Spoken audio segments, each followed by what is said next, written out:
Estamos revisando Noticias 24. A partir de hoy, el salario mínimo en Chile alcanza los 500.000 pesos, tratándose del alza más grande que ha experimentado el ingreso mínimo mensual en los últimos 29 años.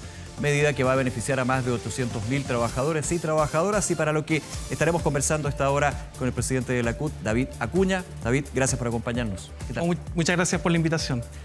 La sensación y por sobre todo el análisis que hacen ustedes de que finalmente se llegue a los 500.000 pesos. Si uno, yo creo, hubiéramos conversado esto hace 4 años, se vería bastante difícil, ¿no? Sí, mira, los 500.000 pesos no es un número antojadizo de la central. Esto tiene un trasfondo y era la superación de la línea de la pobreza para una familia de 4 personas el año 2017. Claro. Entonces, 8 años después, pospandemia, inflación atroz, tenemos hoy día, a partir del 1 de julio, ya 500.000 pesos. Pero estos últimos años ha tenido una alza significativa el salario.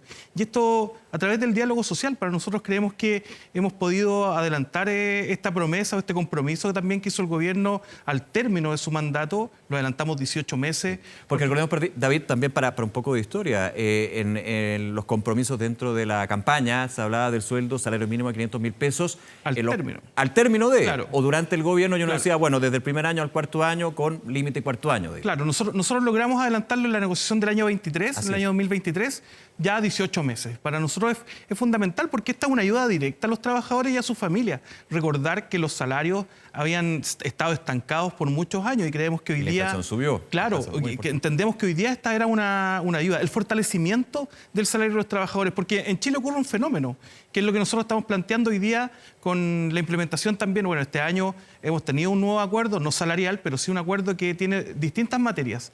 Pero quiero destacar 2 cosas que fueron fundamentales en el acuerdo anterior y en el acuerdo que tenemos ahora. Primero que nada, los 500.000 pesos, de poder adelantar la llegada de este anhelado número que planteamos desde la CUT, insisto, que era la superación de la línea de la pobreza por una familia de 4 personas. Esto ya desde el 2017. Pero también hay una política pública que fue en ayuda directa también de miles de familias chilenas, que fue el bolsillo electrónico. Y esto lo hemos reafirmado en esta nueva negociación, que lamentablemente se puede solventar solamente por los meses de invierno y que va a ser una ayuda real hoy día. En esta discusión en torno al costo de la energía, también planteamos nosotros un subsidio a la parafina para que no supere también los 1.050 pesos. Entonces, más allá del salario, también hemos estado buscando, como central, buscar temas sociales, temas que beneficien también a las familias. No solamente no se puede reducir solamente al ingreso, siendo que es lo más importante y clave, digamos, evidente. Claro, porque mira, lo que nos está pasando hoy día con los ingresos, y esto es lamentable lo que voy a decir, pero ha estado subiendo el ingreso mínimo, pero lamentablemente los salarios promedio de los trabajadores se han estancado. Hoy día más del 50% de los trabajadores gana 800.000 pesos, si sacamos la mediana.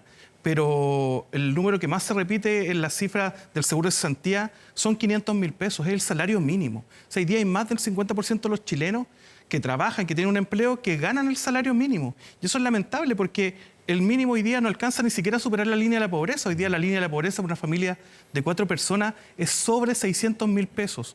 Entonces, ¿esto qué quiere decir? Que a pesar de una persona tener un trabajo, no supera la línea de la pobreza. A pesar de tener un trabajo, no le alcanza a llegar a fin de mes. Entendemos que no se puede subir el salario de manera automática, espontánea. Y esto tiene que ser un proceso, pero para nosotros, por eso es tan importante la creación de un observatorio tripartito, donde se escuche la voz de los trabajadores, pero también de las pequeñas y medianas empresas. Profundicemos en eso, lo estábamos revisando también en declaraciones de la ministra Jara durante la mañana, que estaba compartiendo contigo en un punto de prensa. El observatorio de salario mínimo, ya comenzó este observatorio. ¿De qué se trata el observatorio? ¿Quiénes lo componen y cuál es el objetivo, digamos? Mira, nosotros... Esto es bastante novedoso, hay que decirlo. Claro, claro, porque mira, nosotros hay distintas instancias de discusión. Está el Consejo Superior Laboral, pero también está el Seguro de Cesantía, hay distintas instancias tripartitas de conversación.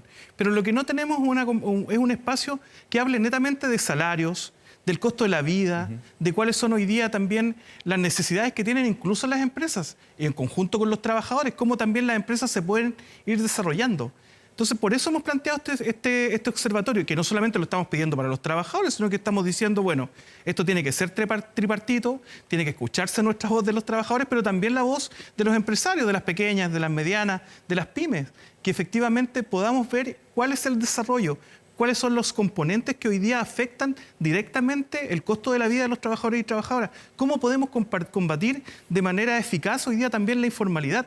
Cuando hablamos de productividad, ¿qué entendemos por productividad? Porque las empresas nos dicen, bueno, necesitamos gente más productiva. Pero, pucha, los trabajadores no podemos colocarnos dos brazos más y hacer mayor cantidad de cosas. Y cuando definamos que ser más productivo. Claro, definamos que ser más productivo. Depende de cada área también, o cada sector de la economía. Y por eso nosotros también hemos planteado una discusión que tiene que ver en torno a la negociación ramal. Y es por algo muy importante que tú planteas, porque los sectores económicos tienen distintas realidades. No es lo mismo el comercio que la minería. Evidente. No es lo mismo la banca que el sector servicio. Que el sector servicio o que la agricultura. Aunque bueno, son servicios también. Claro, pero que la agricultura. No es lo mismo, tienen distintas necesidades. Y hoy día la CPC se agrupa y discuten políticamente e influyen políticamente de manera sectorial. Pero los trabajadores no podemos hacer eso. Entonces nosotros por eso hemos planteado hoy día también la necesidad de contar con una negociación ramal. Y nosotros estamos apuntando a algo en el tema del salario que se llama salario vital. Y no es un tema que dijimos nosotros, se nos ocurrió a la CUT un salario vital. Vamos a eso. ¿Qué es el salario vital? El salario vital, ¿qué es lo que es? El salario vital es un concepto que está acuñando la OIT a nivel internacional. La Organización Internacional del Trabajo. La Organización Internacional del Trabajo, también con las confederaciones sindicales internacionales.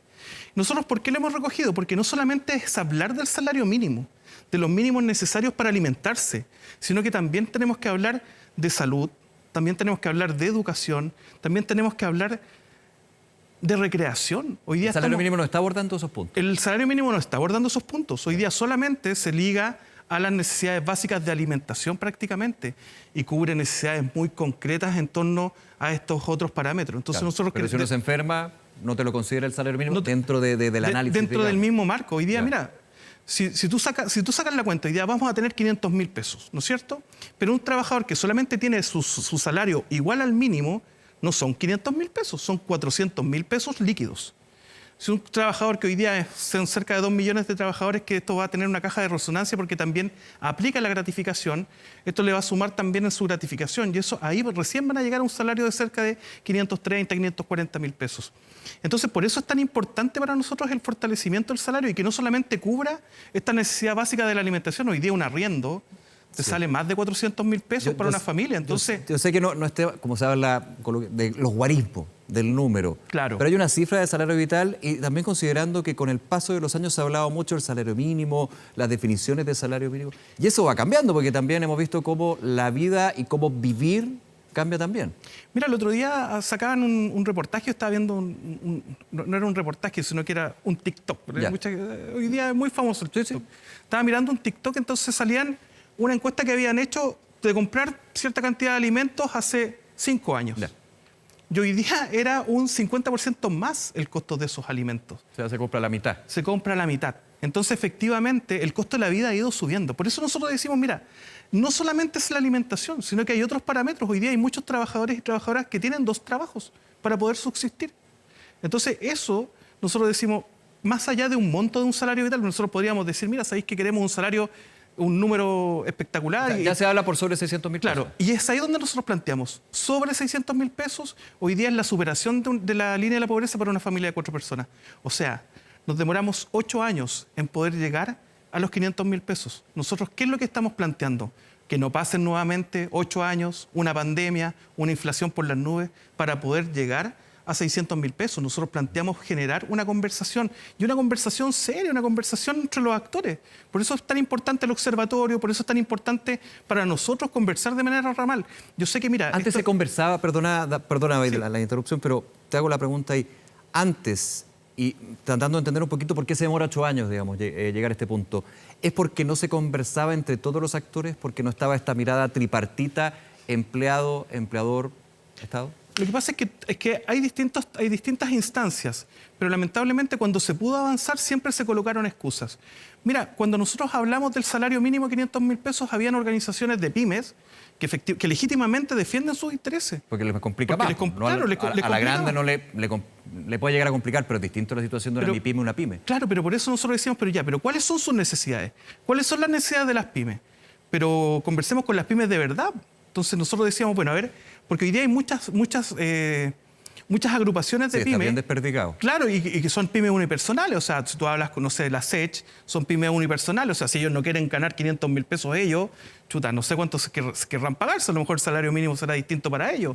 La CONAMPYME también tiene muchos trabajadores que son cotizantes unipersonales, que son pequeñas empresas que son de una persona. Entonces, por eso nosotros decimos, bueno, hay un mundo dentro de las pymes donde nosotros hemos conversado y ellos han planteado hoy día que incluso muchas pagan mucho más del salario mínimo o un poquito más dentro de las necesidades. Pero por eso necesitamos esta conversación real, porque las grandes empresas que hoy día concentran la mayor cantidad de los mercados son dependientes o muchas veces contratan los servicios de las pymes. Y es ahí donde necesitamos que efectivamente se les pague a 30 días, donde también las pymes tengan un acceso al crédito real. Que eso depende también muchos que tienen contratos con lo público, con el Estado. Ahí alegan, oiga, pero al final yo no puedo alegarle al Estado que me pague a 30 días porque... Pero el Estado podría hacer los esfuerzos, pero no lo ha hecho. Pero por eso hay que plantearlo... Y digo porque está sentado a la mesa también, representado por... Pero por eso hay que plantearlo desde una manera y una conversación que sea de manera representativa. Cuando nosotros hablamos de representatividad, efectivamente nosotros como CUT tenemos la mayor representación hoy día de los trabajadores y trabajadoras en Chile. Por eso estamos sentados en la mesa. Pero efectivamente nosotros negociamos el salario mínimo que le llega no solamente a los trabajadores que son sindicalizados, sino que muchos de esos trabajadores que hoy día tienen el salario mínimo no están organizados, no están en ninguna organización sindical, por ende no son sindicalizados ni son afiliados nuestros. Sí. Pero nosotros entendemos que hoy día tenemos que seguir potenciando el salario, porque mira, yo te voy a poner un ejemplo. El otro día conversaba con el presidente de los trabajadores, de los tripulantes de la TAM. Entonces me decía, mira, ¿sabéis qué, David? A nosotros el salario mínimo nos impacta porque nos impacta en nuestro sueldo base, nos impacta en la gratificación, nos impacta en bonos que tenemos asociados. Entonces no solamente le llega a esas personas que tienen el mínimo, sino que esto también tiene una caja de resonancia para muchos más trabajadores e impulsa los salarios también hacia arriba. Ahora en el sector público, hago un poquito porque siempre se hace la diferencia o las diferencias que existen entre el sector privado y el sector público, los trabajadores públicos, que yo sé que ahí van por el lado de la ANET, de las asociaciones de empleados fiscales, pero ¿hay mucha diferencia también ahí? Los empleados públicos también son asociados a la CUT. Sí. Son asociados a la CUT porque la ANET es asociada a la CUT. Pero el sector público tiene distintas realidades. Y esto también hay que transparentarlo porque muchas veces se habla así, dice, mira, no, empleado público, no, privilegiado, no. No, hay trabajadores del sector público que incluso hoy día estaban ganando el salario mínimo. En la negociación del año pasado, recién se lograron nivelar los salarios de los empleados públicos, los más bajos, hacia hoy día poder contar con un salario mínimo de 500.000 pesos para ellos. Y esto, ¿por qué? Porque el Estado tiene distintas formas, está centralizado, descentralizado, entonces hay distintos tipos de trabajadores. Entonces, lo que nosotros... formas de emplear, como al contrata... Hay una precariedad terrible dentro del mundo público. O sea, nosotros en el mundo privado tenemos contratos indefinidos, ellos tienen contrato a plazo fijo, todos los años dependen de un jefe, no tienen indemnización por años de servicio. Entonces, no son trabajos privilegiados, es un trabajo que muchas veces también es muy vulnerable. Por eso la negociación para nosotros es importante, también la negociación que incluso ramal, una negociación ramal, que es la negociación de la mesa del sector público, que no solamente se ven temas de salario, sino que también de condiciones laborales.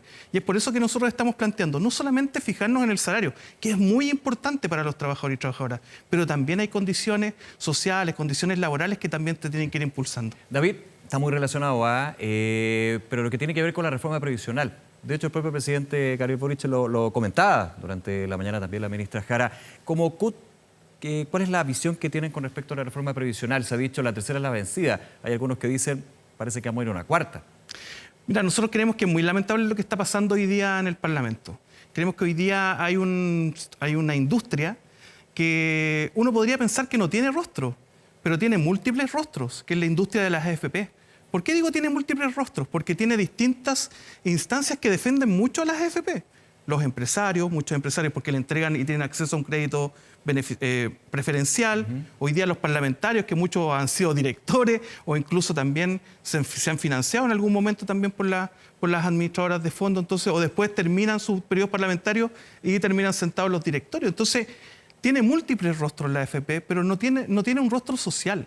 El rostro de los trabajadores y trabajadoras. Hoy día en la mañana conversábamos con el presidente de la panadería, hablaba de la señora, no me acuerdo cómo se llamaba el nombre, de la señora Juanita. En la cabeza, pero sí. También. Pero ella decía, bueno, yo tengo una pensión autofinanciada de 110.000 pesos. ¿Quién vive hoy día en Chile con 110.000 pesos?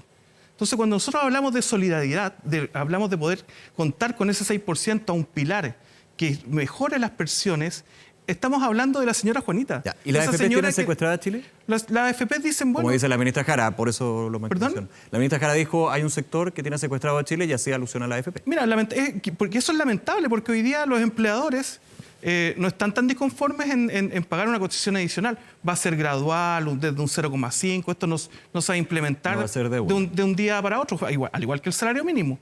Pero... Como el tema 40 horas también, otro costo podríamos Claro, decir. porque todos lo están asociando y dicen, mira, nosotros hemos subido el salario, hemos planteado esto, tenemos que hacer esto. Entonces, todo es un impuesto al trabajo, sí, pero cuando las empresas tuvieron rédito, cuando Chile estuvo en la punta de la ola, los salarios no crecieron, las pensiones no aumentaron. Entonces, efectivamente, las empresas ganaron 48 horas en algún minuto. Ganaron mucho dinero. Entonces, efectivamente, hoy día la responsabilidad social de las AFP es cero. Es cero. Hoy día cuando te hablan, te dicen, no, mira, la plata es tuya. La torta detrás de la vitrina, tú la puedes ver, pero no la puedes tocar, no la puedes sacar.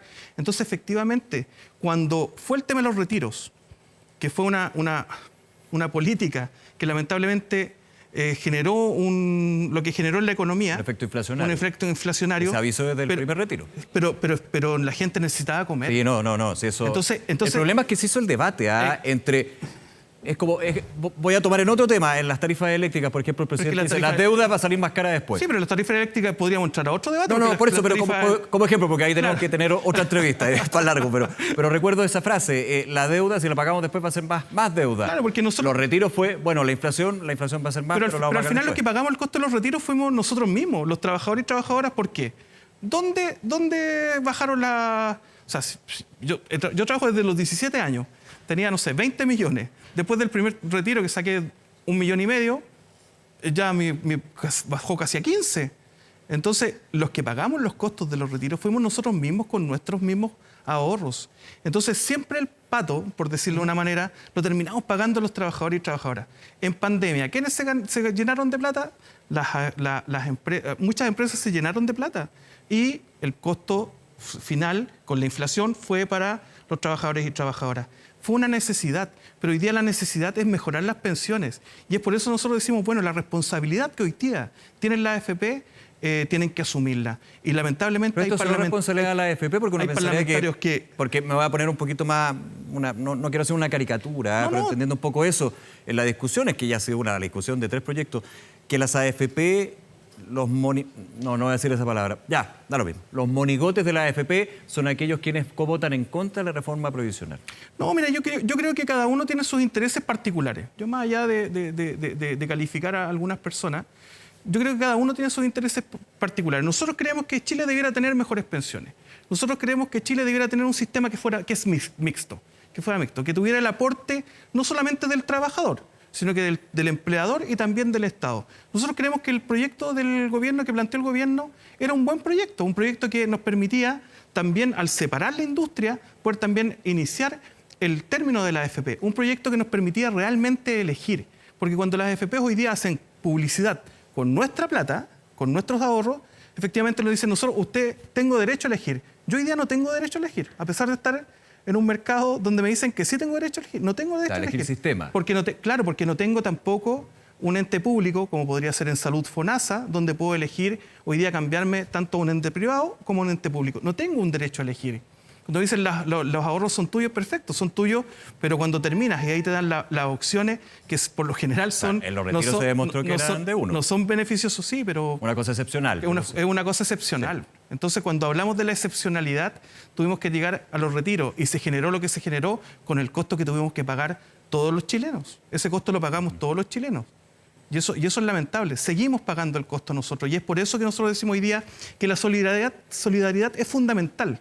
El aporte del empleador tiene que ser a un fondo solidario que nos permita hoy día generar mejores pensiones para los que han trabajado. Y eso nosotros lo hemos dicho en todos los tonos. Para los que han trabajado. Porque los que no han podido trabajar en su vida tienen que tener un apoyo del Estado que hoy día se transformaría en la PGU. Si yo he trabajado, tengo mi fondo particular, que es mi esfuerzo. Sí, claro. Lo que van a aportar los empresarios a un fondo que me va a permitir transversalizar y el fondo del Estado que también me permitiría generar esos 3 fondos unidos una mejor pensión hacia adelante. Eso es lo que se está planteando hoy día. ¿Cómo puede impactar? Puede ser muy técnico, pero ha sido parte de la discusión y me imagino que ustedes también lo han conversado muchísimo, el envejecimiento de la población en esa postura del sistema. Mira, cuando hay... Es decir, que haya menos jóvenes que puedan sustentar a los que nos ponemos más viejos, digamos, y jubilamos. Claro, pero mira, eso es lo que tenemos que ir viendo es cómo efectivamente, y este proyecto lo recoge, sea solventable también en el tiempo, que sea sostenible, que tenga sostenibilidad. Claro. Y eso hoy día la discusión está sobre la mesa. Pero cuando la discusión se termina si es más solidario o menos solidario y se plantea que sea 100% para el trabajador, ese sistema no ha funcionado, no funcionó en 40 años. Yo tengo 43 años. O sea, yo nací cuando estaban naciendo la AFP. Entonces, hoy día, eso está demostrado que no ha entregado mejores pensiones. Pasemos a un sistema mixto que nos permita hoy día generar esta discusión, que nos permita tener solidaridad de verdad. Ser solidarios hoy día no nos va a quitar nada. Ese aporte que hoy día no existe, no va a existir si no hay un acuerdo. Vamos a seguir, hoy día los empresarios van a seguir sin aportar y sin generar ese aporte. ¿Por qué? Porque, muy bien lo decía, ya van tres veces que lo hemos intentado y los empresarios siguen mirando desde la galería sin aportar ninguno hacia el desarrollo también de nuestro país y la ayuda social que significa también esto. Esto es para los que trabajan y se ha planteado. El apoyo es particular para los que no han podido trabajar. Hoy día es la PGU, pero también entendamos que esto también va a beneficiar directamente a miles de mujeres o a millones de mujeres que tienen... que hoy día ¿para qué hablar de las brechas? Que se postergan, ¿por qué? Por tener familia y porque también se les dan tareas de cuidado. Nosotros creemos que, mira, para nosotros es muy importante la solidaridad. Creemos que hoy día no nos podemos perder esta oportunidad de avanzar. Creemos que es ahí donde le hemos hecho el llamado también a los parlamentarios. Bueno, cerrémonos, porque no es lo mismo... Hoy día tenemos en el Parlamento gente que habla de hambre, de precariedad, y nunca han pasado ni hambre ni precariedad. Hoy día hay gente pasando hambre y precariedad, y por eso queremos y le hemos pedido que piensen también hoy día en ello. David Acuña, presidente de la CUT, gracias por acompañarnos nuevamente. No, muchas gracias a ti por la invitación. Que esté muy bien, nos vemos. Hasta luego. Momento de hacer una pausa, ya regresamos con más informaciones aquí en Noticias 24.